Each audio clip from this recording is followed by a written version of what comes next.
এক শ্রেণীর মানুষ যে শুধু নিজেরটা নিয়ে চেষ্টা করে, নিজের নিয়ে চিন্তা ভাবনা করে, অপরের নিয়ে কোনো চিন্তা করে না। আর এক শ্রেণীর মানুষ যে অপরকে নিয়ে খুব চিন্তা ভাবনা করে কিন্তু নিজেরটা নিয়ে মোটেই ভাবে না। আর এক শ্রেণীর মানুষ আছে যে নিজেরটা নিয়েও ভাবে না, অন্যটা নিয়েও ভাবে না। আর এক শ্রেণীর মানুষ আছে যে নিজেরটাও চিন্তা করে, অপরকে নিয়েও চিন্তা করে। এই চার শ্রেণীর মানুষের ভিতরে যে নিজের চিন্তা করে, অপরের চিন্তা করে, ওই ব্যক্তিটা হলেন আল্লাহ তাআলার সবচাইতে প্রিয়। একটু খুশি হয়ে সুবহানাল্লাহ বলুন। আল্লাহ পাক রব্বুল আলামিন বান্দা বান্দিরা মনে রেখে দিন, আল্লাহ পাক রব্বুল আলামিন হাবিব আখির জামানার পয়গম্বর নবী মুহাম্মদ রাসূলুল্লাহ সাল্লাল্লাহু আলাইহি ওয়াসাল্লাম আমার আল্লাহ পাকের নবী বললেন, ও আমার সাহাবীরা, আমার উম্মতেরা, আমি দয়া নবী মুহাম্মদ রাসূলুল্লাহ সাল্লাল্লাহু আলাইহি ওয়াসাল্লাম আমি তোমাদেরকে জানিয়ে দিলাম, লাইসাল মুমিন আল্লাযী ইয়াশবাউ ওয়া জারাহু জাইউন ইলা জামবিহি। আল্লাহ পাকের নবী বললেন, ওই মুসলমানটা প্রকৃত মুসলমান নয়, ওই মুসলমানটা খাঁটি মুসলমান নয়, ওই মুসলমানটা আসল মুসলমান নয়, যে মুসলমানটা নিজে তার উদর পূর্ণ করে ফেল অথচ তার প্রতিবেশীরা ক্ষুধার্ত অবস্থায় দিন কাটালো। আল্লাহ তাআলা বান্দা বান্দি মনে রাখুন, এই হাদিস শরীফের ভিতরে এটা বোঝা যায় মুসলমান শুধু নিজের চিন্তায় বেঁচে থাকবে, অন্যের চিন্তা মুসলমান করবে না। এই চিন্তা নিয়ে যে মুসলমান হয়েছে, যে মুসলমানের দ্বারা অন্য মুসলমান উপকৃত হবে না, না না না না, মুসলমান মনে রেখে দিন, ওই মুসলমানের জন্য কল্যাণ পাওয়ার ব্যবস্থাও হবে না। এটাই স্বাভাবিক, দেনা আর লেনা দুটোই চলবে। আল্লাহ পাক রব্বুল আলামিন নবী বলেন, ইরহামু মান ফিল আরদি ইয়ারহামুকুম মান ফিস সামাই। তোমরা দুনিয়াবাসীর উপরে দয়া দেখাও, যিনি আকাশে আছেন তিনিও তোমাদের উপরে দয়া দেখাবেন। কে বলেন? আল্লাহ রাসূল বলেন, ইরহামু মান ফিল আরদি ইয়ারহামুকুম মান ফিস সামাই। তোমরা এই দুনিয়াবাসীদের উপরে দয়া দেখাও, তাহলে যিনি আকাশে আছেন তিনিও তোমাদের উপরে দয়া দেখাবেন। আল্লাহ পাক রব্বুল আলামিন নবী আরো বললেন, আল খালকু ইয়ালুল্লাহি ফাহাবুল খালক ইলাল্লাহি মান আহসানা ইলা ইয়ালিহি আও কামা ক্বালা আলাইহিস সালাম। দয়া নবী মুহাম্মদ রাসূলুল্লাহ সাল্লাল্লাহু আলাইহি ওয়াসাল্লাম আমার আল্লাহ পাকের নবী বললেন, আমার সাহাবীরা, আমার উম্মতেরা, গোটা সৃষ্টি জগৎটা আল্লাহ তাআলার পরিবার, গোটা মাখলুকাত আল্লাহ তাআলার পরিবার। আর এই মাখলুকাতের সাথে যারা ভালো ব্যবহার করে তারাই তো আল্লাহ তাআলা সব চাইতে প্রিয়। সুবহানাল্লাহ বলুন, একটু খুশি হয়ে বলুন। রাসূল বলেন, গোটা সৃষ্টি জগৎ কার পরিবার? কথা বলুন, আল্লাহর।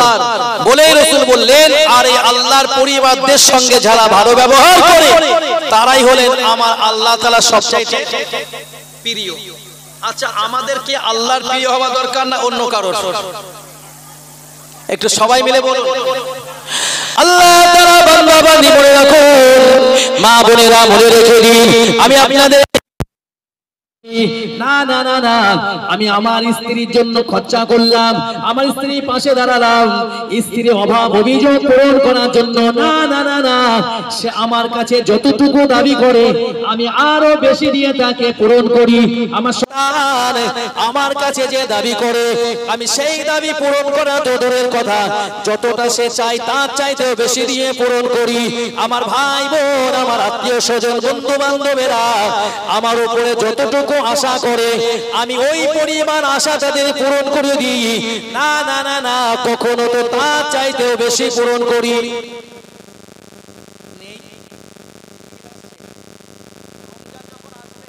রমজান তো প্রায় কাছাকাছি চলে এসেছে, আমাদের দেখে কি, যার আমি মেয়ে বিয়ে দিয়েছি, আমার জামাই বাবাজি আলহামদুলিল্লাহ আমার চাইতেও আরো অনেক ধনী মানুষ, তারপরেও আমার জামাই বাবাজির জামা কাপড় পোশাক পরিচ্ছদ, জামাইয়ের আমার মেয়ের শ্বশুর শাশুড়ির অন্যদের কেনার ক্ষমতা নেই এটা নয়, বরং আমি যেটা দেবো তার চাইতে দামি কিনতে পারবো, ক্ষমতা তাদের আছে, অথচ আমি তার কাছে এত বেশি পরিমাণে নিয়ে যাব কেন?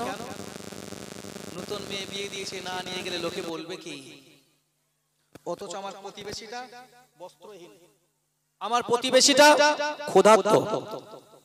আল্লাহ পাক রব্বুল আলামিনের বান্দা বান্দি মনে রাখো, যে হাদিসটা আমি আপনাদেরকে শুনিয়েছিলাম, আল্লাহ তাআলা নবী বললেন ওই মুসলমানটা প্রকৃত মুসলমান নয় যে মুসলমানটা তার উদর পূর্ণ করে খেলো, পেট ভরে আহার করলো, অথচ তার প্রতিবেশীরা ক্ষুধার্ত অবস্থায় দিন কাটালো।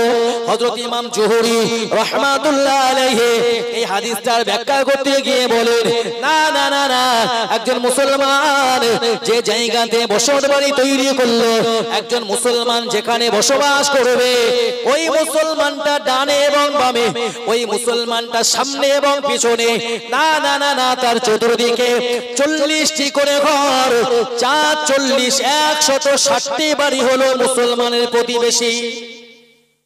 একটু খুশি সুবহানাল্লাহ বলুন। ডানে 40, বামে 40, সামনে 40, পিছনে 40, চতুর্দিকে 440, 160টি বাড়ি হলো ওই মুসলমানের প্রতিবেশী। আল্লাহ তাআলার নবী যে হাদিসে বললেন যে মুসলমান তার পেট ভরে খেয়ে নিল, অথচ তার প্রতিবেশীরা ক্ষুধার্ত অবস্থায় দিন কাটালো, ওই মুসলমানটা প্রকৃত মুসলমান নয়। ইমাম জুহরি রাহমাতুল্লাহি আলাইহি এই হাদিসটার ব্যাখ্যা করতে গিয়ে বলেন, চতুর্দিকে মুসলমানটার 160টি বাড়ি হলো তার প্রতিবেশী, ওই প্রতিবেশীর খাওয়া হয়েছে কি হয়নি, ওই প্রতিবেশীর গায়ে পোশাক আছে কি নেই, ওই প্রতিবেশীর বাড়ির উপরে কোন অন্ততপক্ষে ন্যূনতম রোদ বৃষ্টি থেকে বাঁচার পরিবেশ আছে কি নেই, এই বিষয়গুলো যে মুসলমান দেখবে না, ওই মুসলমানটা তো খাঁটি মুসলমান না। আমাদের অবস্থা কেমন বলেন? আমাদের অবস্থা তো আমি নিজে বাঁচলেই আলহামদুলিল্লাহ, আর কার দরকার? কারো চিন্তা আমরা কমই করি, কিন্তু আল্লাহ শুকরিয়া, আল্লাহ শুকরিয়া আদায় করে বলছি, এই আমরা যাদের নিয়ে কথা বলি আলহামদুলিল্লাহ, আপনারা যারা আমাদের সামনে আছেন, আপনারা কিন্তু আপনাদের নিজের চিন্তাও যেমন করেন, অন্যদের চিন্তাও ঠিক ওই রকম করেন।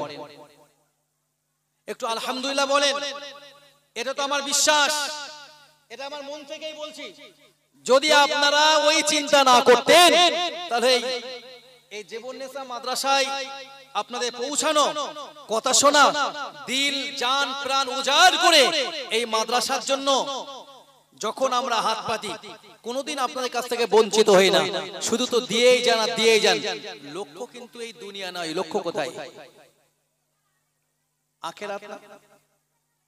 আল্লাহ তাআলা বান্দা বান্দি মনে রেখে দিন, আল্লাহ পাক রব্বুল আলামিন হাবিব বললেন, আদ-দুনিয়া খুলিকাত লাকুম ওয়া আনতুম খুলিকতুম লিল আখিরাহ, আও কামা ক্বালা আলাইহিস সালাম।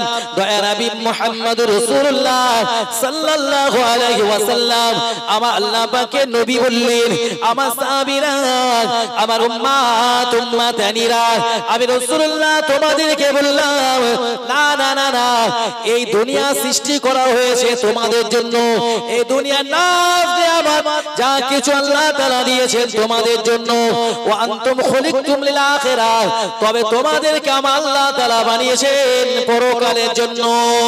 সুবহানাল্লাহ বলুন, আর একটু খুশি হয়ে বলুন সুবহানাল্লাহ।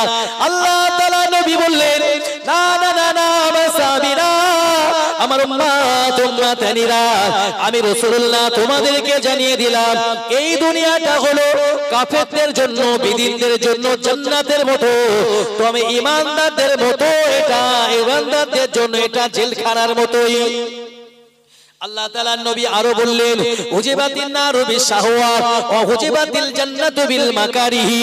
আল্লাহ তাআলার নবী বললেন, না না না না বান্দা, মনে রাখো, আমার আল্লাহ পাক আল্লাহ তাআলা জাহান্নামকে ঢেকে রেখে দিয়েছেন আর আমার আল্লাহ জান্নাতকে ঢেকে রেখে দিয়েছেন। সুবহানাল্লাহ বলুন। না না না না, হাদিসে সরাসরি মানে করলে এটা দাঁড়ায় জাহান্নামের উপরে পর্দা করা, জান্নাতের উপরেও পর্দা করা। তবে জাহান্নামের পর্দা এটা তো অতি সহজেই উঠে যায়, তবে জান্নাতের পর্দা অনেক কষ্টের ভিতর দিয়েই তো ওঠাতে হয়। জান্নাতের পর্দা কষ্টের ভিতর দিয়ে উঠবে, আর জাহান্নামের পর্দা স্বাভাবিকভাবে উঠে যাবে। এই হাদিসটার সার কথা এটাই দাঁড়ায়, জান্নাতে যেতে গেলে বান্দাকে অনেক কষ্ট স্বীকার করতে হবে, আর জাহান্নামে অতি সহজেই চলে যাওয়া যায়। আমার কথা বোঝেন তো? ইমানদারের মূল লক্ষ্য কোন দিকে? ওই পরকাল।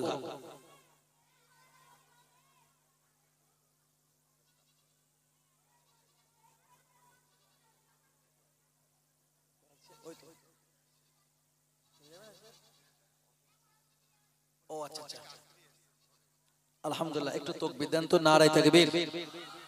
একটু উচ্চ আওয়াজে বলুন নারে তাকবীর। জনাব আলহাজ শওকত সাহেব বলুন জিন্দাবাদ। এক গাড়ি বালি বলুন মারহাবা। নারে তাকবীর।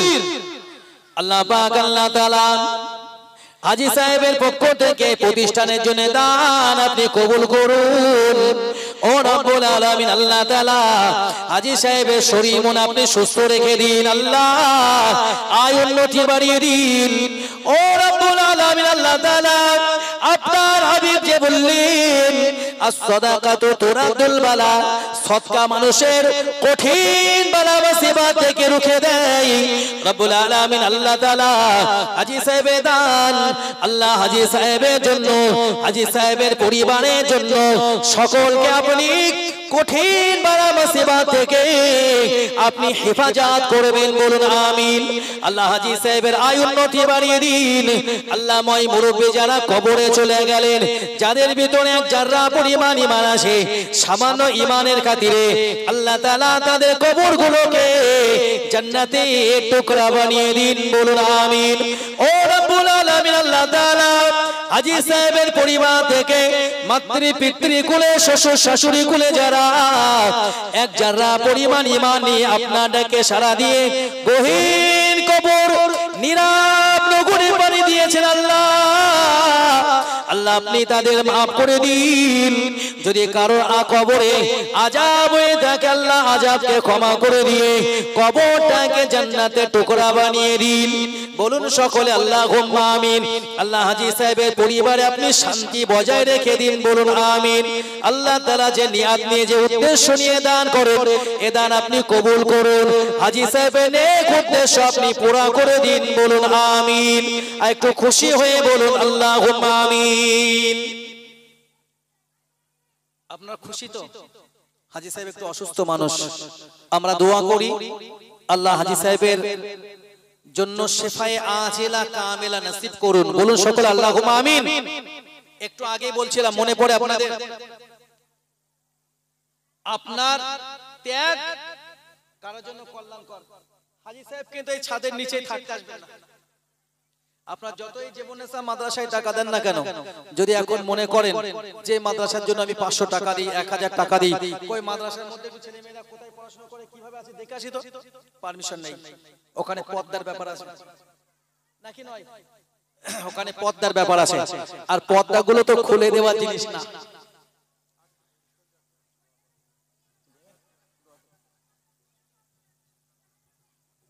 পর্দাগুলো তো, আমরা তো পর্দা বাঁচানোর জন্যই এই চেষ্টাগুলো করছি, সুতরাং আমরা তো পর্দা খোলার পক্ষে নয়। ভাই এই প্রতিষ্ঠানগুলো বাঁচিয়ে রাখার কতটা প্রয়োজন আছে একটা উদাহরণ দিলে বুঝবেন। ধরে নিন এখন গরম নয়, খুব ঠান্ডার সময়, এই পরিবেশটা অত্যন্ত ঠান্ডা, কনকনে ঠান্ডা একবারেই, আমরা ঠান্ডা সহ্য করতে পারছি না। এর ভিতরে দিয়েই আমি একটা জামা পরে আছে, এখানে ছেঁড়া। আচ্ছা, ওই ছেঁড়া দিয়ে যদি হাওয়া ঢোকে, আমার কষ্ট মনে হয় কমে যাবে বলেন? এমনি বাইরে প্রচন্ড ঠান্ডা, আর তারপরে যদি এখানে ছেঁড়া থাকে, তাহলে আমি একটু স্বস্তি পাবো না, আরাম পাবো না? একটু কথা বলুন তো আমার সঙ্গে, কষ্ট পাবেন তো? আপনারা তো শুনছেন আমার কথা। আবার আমি একটা ধরুন প্রচন্ড ঠান্ডা একটা হনুমান টুপি পরে আছি, মাথা ঢাকা, একেবারে গলা মুখ মাথা সব ঢাকা, একটা টুপি পরে আছে। এখন এই কান বরাবর এখানে এতটা ছেঁড়া, ওখানে ফির ফির করে হাওয়া ঢুকছে, খুব ভালো লাগে। বলেন আরাম হবে না কষ্ট হবে? আল্লাহ পাকের বান্দা বান্দিরা মনে রেখে দিন, আমার রব্বুল আলামিন আল্লাহ তাআলা বললেন উন্না লিবাসুল লাকুম ওয়া আনতুম লিবাসুল লাহুন্না। ও নারী এবং পুরুষদের ব্যাপারে আমার রব্বুল আলামিন আল্লাহ তাআলা বললেন নারীরা হলো পুরুষদের পোশাক আর পুরুষরা হলো নারীদের পোশাক। সুবহানাল্লাহ বলুন। পুরুষেরা নারীদের পোশাক আর নারীরা হলো পুরুষদের পোশাক। না না না না, নারী পুরুষ পরস্পরের পোশাক। একটু সুবহানাল্লাহ বলুন।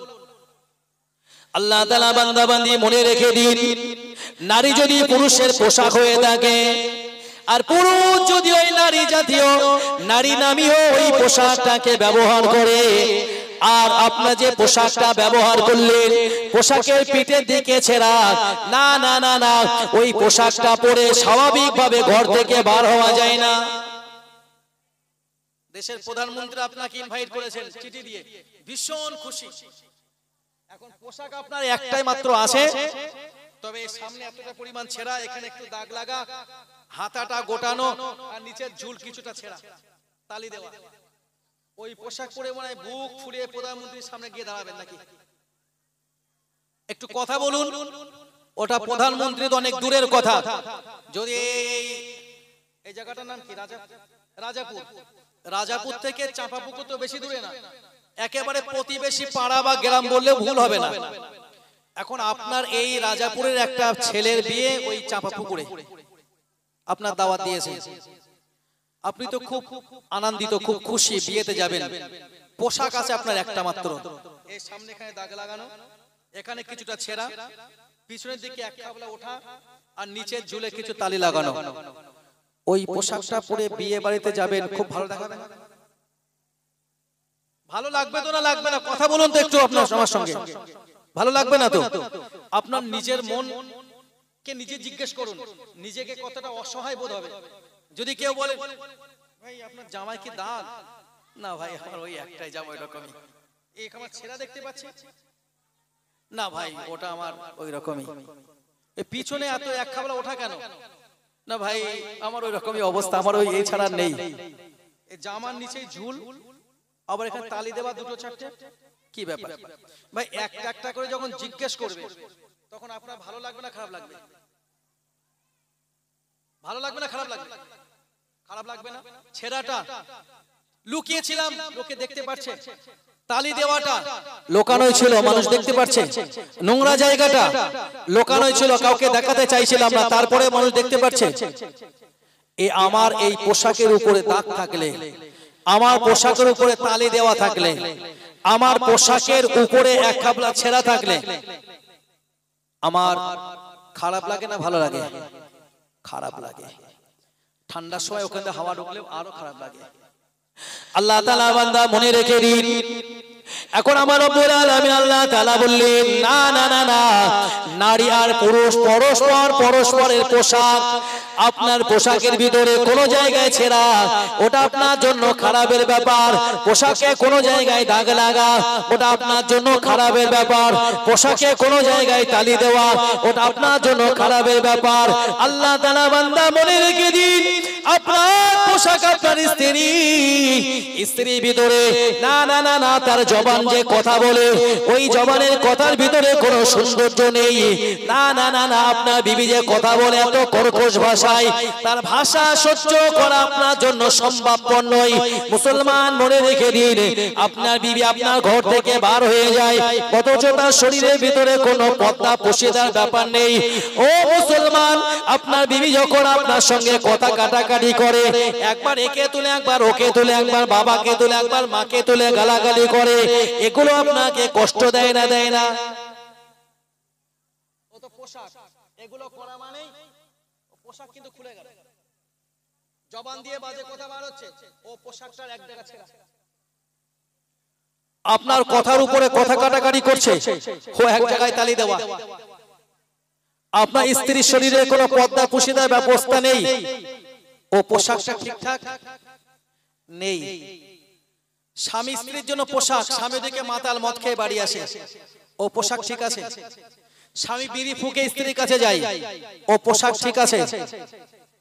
আমাকে বলুন তো একটু, স্বামী ওদিকে লটারি টিকিট কেটে স্ত্রীর কাছে আসে, ও ওই হারাম পন্থায় উপার্জন করে স্ত্রীকে খাওয়ায়, ও পোশাক কি ঠিক আছে? পোশাক কিন্তু ঠিক নেই। পোশাক যদি ঠিক রাখতে হয় তাহলে তো অবশ্যই আপনাকে ইসলামের ভিতরে ঢোকা লাগবে। কিসের ভিতরে? ইসলামের ভিতরে। ইসলামের ভিতরে যদি আপনি ঢোকেন, বিশ্বাস করুন পৃথিবীর কোনো সহায় সম্পত্তির প্রতি আপনার কোনো আকর্ষণ নেই, আপনার একমাত্র আকর্ষণ হলো পরকাল। একটু খুশি হয়ে সুবহানাল্লাহ বলুন। আল্লাহ পাক রব্বুল আলামিনের বান্দা বানিয়ে মনে রেখে দিন, আমি আপনাদেরকে যেটা শোনাচ্ছিলাম, সিদ্দিকুল আকবর আবু বকর সিদ্দিক রাদিয়াল্লাহু তাআলা আনহু তিনি যখন ইসলাম কবুল করলেন, না না না না, বয়স্কদের ভিতরে আবু বকর রাদিয়াল্লাহু তাআলা আনহু তিনি প্রথম ইসলাম কবুল করলেন। না না না না, আবু বকর রাদিয়াল্লাহু তাআলা আনহু ইসলাম কবুল করার পরে তার জন্য সঞ্চিত যা কিছু ছিল এগুলো সব একটা একটা করে ইসলামের জন্য তিনি দিয়ে দিলেন। একটু খুশি হয়ে বলুন। এক তারিখে আবু বকর রাদিয়াল্লাহু তাআলা আনহু বাল্যকালের একজন বন্ধু, যার নাম হলো আব্দুল্লাহ ইবনে হুসাইন, আবু বকর রাদিয়াল্লাহু তাআলা আনহুকে ডেকে বললেন, আবু বকর, ইসলাম কবুল করার জন্য, মুহাম্মাদের কাছাকাছি হওয়ার জন্য, ইসলামের কাছে আত্মসমর্পণ করার জন্য আমি লক্ষ্য করছি তুমি সর্বদিক দিয়ে লোকসানের ভিতরে পড়ে গেছো। নাউজুবিল্লাহ বলুন। আবু বকর, ইসলামের পতাকা তলে আসার জন্য তোমার গচ্ছিত ধন সম্পদ শেষ, তোমার ব্যবসা বাণিজ্যে ভাটা পড়ে গেছে।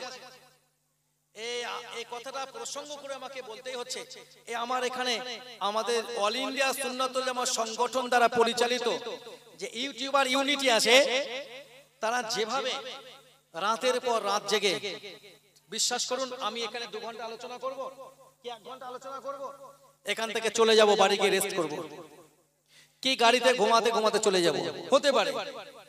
কিন্তু আমার এই ভাইয়েরা তারা কিন্তু রাতের পর রাত জেগেই যাচ্ছেন। আমাদের যে সাইবার গ্রুপের ছেলেরা আছে, তারা রাতের পর রাত একবার এই প্রতিষ্ঠানে, একবার ও প্রতিষ্ঠানে, একবার এখানে মিটিং এ, একবার ওখানে মিটিং এ, তারপরে কাজ কামাই করা, যতটুকু কাজ করার সুযোগ পান ওই কাজের ভিতর থেকে যা উপার্জন করেন তার ভিতর থেকে আবার একটা অ্যামাউন্ট প্রতিষ্ঠানগুলোর জন্য দিয়ে যাওয়া, এগুলো দেন না। আমাদের যে প্রতিষ্ঠানগুলো চলে, বিশ্বাস করুন সামান্য যে টাকা মাহিনা নিয়ে তারা কাজ করে শুধুমাত্র খেদমতের উদ্দেশ্যে। আবু বকর রাদিয়াল্লাহু তাআলা আনহুকে যখন তার বন্ধু বললেন, আবু বকর, ইসলাম কবুল করার জন্য, না না না না, তোমার ব্যবসা বাণিজ্যে ভাটা পড়ে গেছে, তোমার গচ্ছিত ধন সম্পদগুলো আল্লাহ তাআলার রাস্তায় ব্যয় হয়ে গেছে। ও আবু বকর, আমি লক্ষ্য করছি তুমি সর্বদিক দিয়ে লোকসানের ভিতরে পড়ে গেছো। নাউজুবিল্লাহ বলুন। আবু বকর রাদিয়াল্লাহু তাআলা তার বন্ধুর জন্য উত্তর দিলেন, এই আল্লাহ তাআলা দুশমন, আল্লাহ তাআলা যে বান্দাটা আল্লাহর উপরে বিশ্বাসী হয়ে যায়, রাসূলুল্লাহর উপরে বিশ্বাসী হয়ে যায়, ইসলামের কাছে আত্মসমর্পণ করে, না না না না, ওই ব্যক্তি তো কোনোদিন ক্ষতিগ্রস্ত হতে পারে না। একটু খুশি হয়ে সুবহানাল্লাহ বলুন। যে ইসলামের কাছে আত্মসমর্পণ করে, যে ইসলামের জন্য দেয়, ইসলামের জন্য যে ত্যাগ স্বীকার করে, সে তো কোনোদিন ক্ষতিগ্রস্ত নয়, বরং আমাদের কাছে এই দুনিয়াটা তো স্থায়ী জীবন নয়। ওয়ালাল আখিরাতু খায়রুল লাকা মিনাল উলা, পরকালের জীবনটাই তো ইহকালের জীবন অপেক্ষা আমাদের জন্য উত্তম, কল্যাণকর, শ্রেষ্ঠ আসন, স্থায়ী জীবন। একটু খুশি হয়ে সুবহানাল্লাহ বলুন। আবু বকর রাদিয়াল্লাহু তাআলা আনহু ইসলামের জন্য তো দিয়ে গেলেন, এমন একটা সময় আবু বকর রাদিয়াল্লাহু তাআলা আনহুর জন্য আল্লাহ পাক রব্বুল আলামিন হাবিব আর অন্যান্য সাহাবীদের জন্য আল্লাহ পাক রব্বুল আলামিনের হাবিব ঘোষণা দিয়ে দিলেন, আমার সাহাবীরা আমি রাসূলুল্লাহ তাবুকের যুদ্ধ পরিচালনা করব। না না না না, তোমাদের পক্ষ থেকে আমি রাসূলুল্লাহ আল্লাহ দ্বীনের জন্য আমার হাতে সাহায্য করো। চাইলেন কে? রাসূল। নিজের জন্য না দ্বীনের জন্য? সবাই মিলে বলুন, নিজের জন্য না দ্বীনের জন্য? আল্লাহ রাসূল যদি আল্লাহকে চাইতেন তো রাসূল এক মুঠো মাটি হাতে নিলেই সোনা হয়ে যেত। একটু খুশি হয়ে সুবহানাল্লাহ বলুন। রাসূল যদি চাইতেন কোন পাহাড়ের দিকে ইশারা করে বললে ওটা সোনা হয়ে যেত। রাসূল যদি মনে করতেন আমি কোন গাছ সোনা বানাবো, শুধু গাছের দিকে তাকিয়েই মনে করলেই আমার আল্লাহ রাসূলের মনের ইচ্ছা পূরণের জন্য গাছটা সোনা বানিয়ে দিতেন। একটু খুশি হয়ে সুবহানাল্লাহ বলুন। তারপরে রাসূল হাত পালেন সাহাবীদের কাছে। আবু বকর রাদিয়াল্লাহু তাআলা আনহু নিজের বাড়ি থেকে রাসূলের হাতে তুলে দিলেন। ইসলাম গ্রহণ করার সময় সমস্ত স্বর্ণ মুদ্রা যা ছিল 40,000 সব রাসূলকে দিলেন। ব্যবসা বাণিজ্য করলেন, যা মুনাফা পেলেন ইসলামের সেবায় দিয়ে দিলেন। কোথায় মুসলমানের খাওয়া হয় না, আবু বকর তার পাশে। কোথায় নবদীক্ষিত মুসলমান গোলাম আকারে কৃতদাস হয়ে কার আশ্রয় রয়েছে, তার প্রতি অত্যাচার চলছে, আবু বকর রাদিয়াল্লাহু তাআলা অর্থ দিয়ে তাকে ক্রয় করে নিয়ে তাকে মুক্ত করে দেওয়া, তাকে স্বাধীন করে দেওয়া। সুবহানাল্লাহ বলুন। আবু বকরের একটা উপাধি আমরা শুনেছি সিদ্দিক, ওনার তো আর একটা উপাধি আছে আতিক। আতিক মানে দানশীল। আল্লাহ পাকের নবী সাহাবা আবু বকর রাদিয়াল্লাহু তাআলা আনহু তাবুকে যুদ্ধ পরিচালনা করার সময় আল্লাহ পাকের নবীর হাতে অর্থগুলো তুলে দেওয়ার জন্য যখন তিনি সাহাবীদের সঙ্গে একত্রিত হয়ে কিছু মাল তুলে দিলেন, আল্লাহ তাআলা নবী আবু বকর রাদিয়াল্লাহু তাআলা আনহুকে জিজ্ঞাসা করলেন, ও আবু বকর, আমার ওমর এই পরিমাণ দিয়েছে, আমার উসমান এই পরিমাণ দিয়েছে, আমার অন্য সাহাবীরা এই পরিমাণ দিয়েছে, ও আবু বকর তুমি কি দিয়েছো? আবু বকর রাদিয়াল্লাহু তাআলা বললেন, ইয়া রাসূলুল্লাহ, ইয়া হাবিবাল্লাহ, আমি আমার যা কিছু ছিল, আমার বাড়ি আসবাবপত্রগুলো ইসলামের জন্য আপনার কদমে দিয়ে দিয়েছি। সুবহানাল্লাহ বলুন। আল্লাহ তাআলা নবী জিজ্ঞাসা করলেন, আবু বকর, ও আমার আবু বকর, একটা বার তুমি আমাকে বলবে, ও আবু বকর, তুমি তোমার বাড়িতে কি রেখে এসেছো? সিদ্দিকুল আকবার আবু বকর রাদিয়াল্লাহু তাআলা আনহু বললেন, ইয়া রাসূলুল্লাহ, ইয়া হাবিবাল্লাহ, আমি আমার বাড়িতে আল্লাহ আর আল্লাহ রাসূলকে রেখে এসেছি। রাসূলের খুশির জন্য সব দিয়ে দিলাম, আল্লাহর দ্বীনের জন্য সব দিয়ে দিলাম। সুবহানাল্লাহ। আবু বকর রাদিয়াল্লাহু তাআলা আনহু তিনি যখন ইন্তেকাল করবেন, উনি ওনার কন্যা না না না না উম্মাহাতুল মুমিনিন, আমাদের সকলের মা জননী আম্মা জান আয়েশা সিদ্দিকা রাদিয়াল্লাহু তাআলা আনহাকে ডেকে বললেন, ও আমার আয়েশা, আমি তোমাকে বলতে চাইছি, ও মা আয়েশা, আমি যখন মারা যাব, আমি যখন ইন্তেকাল করব, আমি যখন আমার রবের ডাকে সাড়া দেব, আমি যখন দুনিয়া থেকে বিদায় নেব, মা আয়েশা আমার জন্য কোন নতুন কাপড় দিয়ে কাফনের ব্যবস্থা করবে না। একটু খুশি হয়ে সুবহানাল্লাহ বলুন। ওসিয়াত কি? মা আয়েশা, আমি আবু বকর যখন আল্লাহ তাআলার ডাকে সাড়া দেব, আমি আবু বকর যখন দুনিয়া থেকে পর্দা নেব, বিদায় নেব, তুমি যেন আমার জন্য নতুন কাফনের কাপড় দিয়ে কাফনের ব্যবস্থা করো না। আর আমরা কি করি? আমাদের চিত্র কেমন? একটা বুড়ো মানুষ যদি মনে করে আমার এখানে আছে 20 বিঘা, তারপরে আছে আরো 10 বিঘা, মাঝখানে একটা 10 কাঠা করে ঢুকে আছে, ওটা না নিলে আমার এই 30 বিঘা একসঙ্গে হচ্ছে না। অতএব যেভাবেই হোক ওটা নিতে হবে। যদি মানুষটা একেবারে বৃদ্ধ অবস্থায় পরিণত হয়ে যায়, মানে মরে যায় অবস্থা, মৃত্যু তো আল্লাহর হাতে কখন আসবে আল্লাহ জানেন, তবে চুল পেকে যাওয়া, দাড়ি পেকে যাওয়া, শরীরের চামড়া গুটিয়ে যাওয়া, দাগ পড়ে যাওয়া, চোখের জ্যোতি কমে যাওয়া, শরীরের তাকত পাওয়ার কমে যাওয়া, এগুলো একটা মৃত্যুর সিগন্যাল নয়? অবশ্যই তো। তারপরেও কিন্তু ওই বুড়ো মানুষ মৃত্যু সজ্জায় যদি দেখা যায়, ওই লোকটা যদি বলে ভাই জমি বিক্রি করব, ছেলেকে বলবে খোকা ওটা তো নিস, ওটা আমার স্বপ্ন ছিল সারা জীবনের। আল্লাহ মৃত্যুর পরে কোথায় জায়গা দেব চিন্তা কম, এখন এই দুনিয়ায় স্বপ্ন পূরণ করতেই হবে ওই জায়গা নেওয়ার জন্য। আবু বকর রাদিয়াল্লাহু তাআলা কে আম্মা জান হযরত আয়েশা সিদ্দিকা রাদিয়াল্লাহু তাআলা বললেন, আব্বা জান না না না না, আপনি আমার সঙ্গে ওসিয়াত করে গেলেন আপনার ইন্তেকালের পরে আমি আপনার জন্য কোন নতুন কাফনের কাপড় দিয়ে কাফনের ব্যবস্থা করব না। না না না না, আমার আব্বা জান রাসূলুল্লাহ সাহাবীরা হায়াতে রয়েছেন। না না না না, আবু বকর হযরত ওসমান বেঁচে আছেন, হযরত ওমর বেঁচে আছেন, আমার বাবা আবু বকর রাদিয়াল্লাহু তাআলা আনহু। আব্বা জান আমি আপনাকে বলছি, হযরতে ওমর, হযরতে ওসমান, হযরতে আলী, হযরতে হাসান, হযরতে হুসাইন এই সমস্ত সাহাবীগণ বেঁচে আছেন। আপনার ইন্তেকালের পরে যদি আপনার জন্য নতুন কাপড়ের ব্যবস্থা না করা হয় তাহলে তো তারা এটা মানবেন না।